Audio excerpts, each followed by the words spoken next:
Salut à tous et bienvenue dans cette toute première vidéo de la série L'Histoire de. Aujourd'hui, on va parler d'un personnage qui a littéralement changé l'histoire de l'automobile. Et oui, on va parler d'Enzo Ferrari. Ce nom résonne dans le monde entier, pas seulement dans l'univers de la course, mais aussi dans celui du luxe et du prestige. Vous l'avez deviné, aujourd'hui, on plonge dans l'histoire du fondateur de la légendaire marque au cheval cabré. Et attention, parce qu'Enzo Ferrari, c'était pas juste un constructeur de voitures, c'était un passionné, un homme de caractère, avec une vision bien précise. On va explorer son parcours, mais surtout ses moments forts, ses coups d'éclat et des anecdotes que vous ne connaissez peut-être pas. Alors découvrons l'histoire de Enzo Ferrari.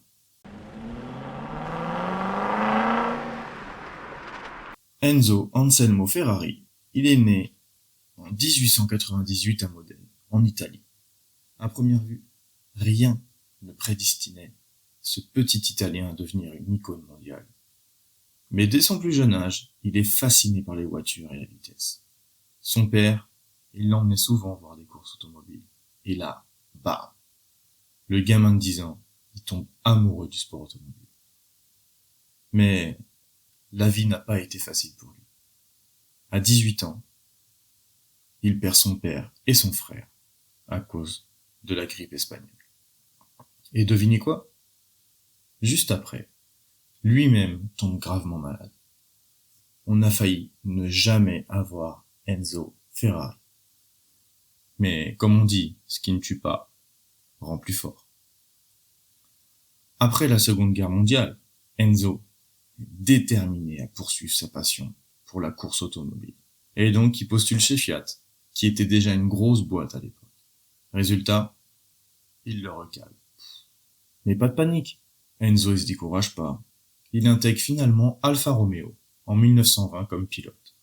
Et là, c'est le début de sa grande aventure. Enzo Ferrari, c'était pas seulement un pilote. Il était aussi très doué pour la mécanique et la gestion. Et oui, le mec, il savait tout faire. Il grimpe vite les échelons chez Alfa Romeo. Et il finit par diriger leur équipe de course.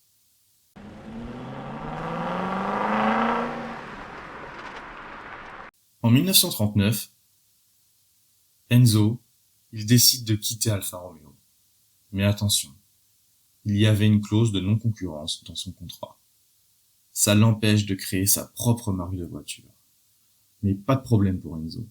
Il fonde alors la Scuderia Ferrari, une écurie de course, mais sans produire de voiture sous son propre nom. Et oui, il est malin Enzo. En fait, pendant les premières années, la Scuderia préparait des voitures pour Alfa Romeo.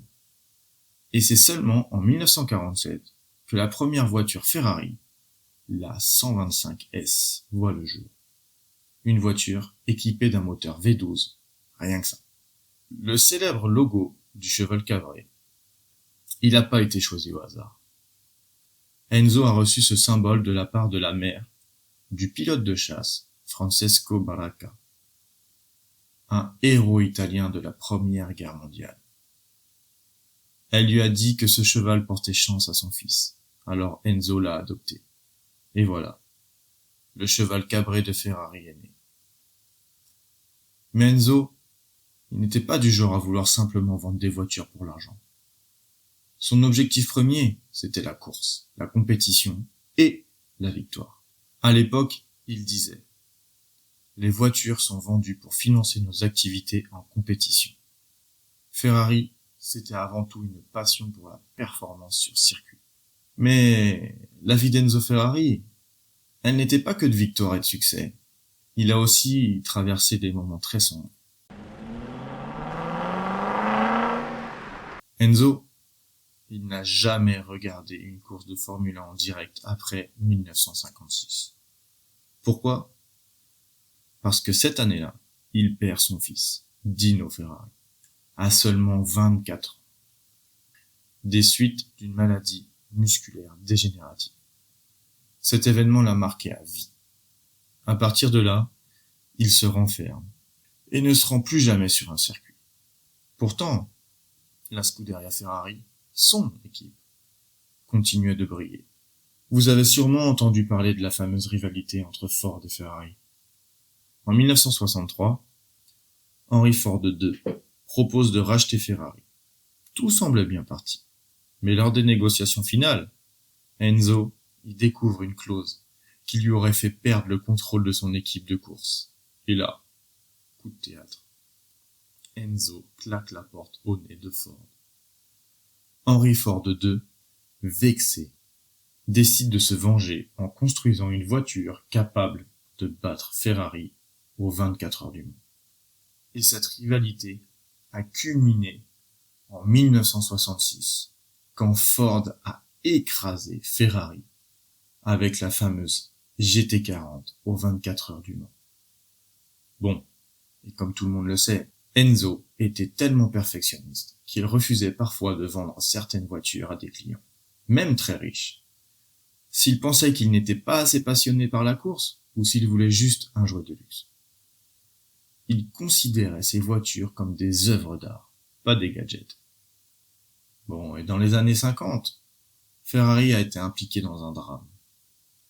Lors de la Mille Miglia de 1957, une Ferrari 335 S conduite par Alfonso de Portago sort de la route, tuant 9 spectateurs, dont 5 enfants. Cet accident tragique a mis Ferrari dans une situation délicate et la marque a dû faire face à de nombreuses critiques.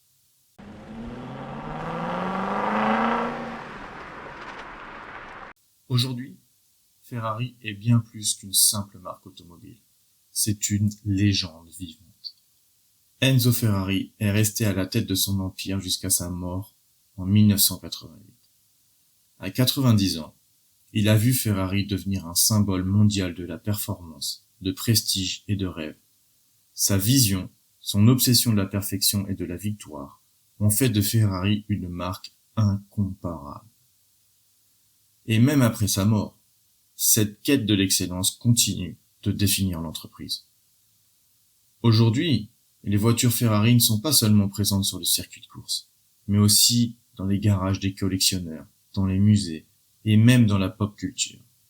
De la Formule 1 aux modèles de route comme la Ferrari ou la F8 Tributo, le nom Ferrari reste synonyme d'élite. Voilà les amis, c'était l'histoire d'Enzo Ferrari, un homme au caractère bien trempé qui a marqué l'histoire de l'automobile. Si vous avez aimé cette vidéo, n'hésitez pas à laisser un petit pouce bleu et à vous abonner pour découvrir d'autres légendes de l'automobile. Et dites-moi en commentaire, quelle autre histoire de l'automobile vous aimeriez voir dans la prochaine vidéo. À très vite, et comme on dit en Italie, Forza Ferrari.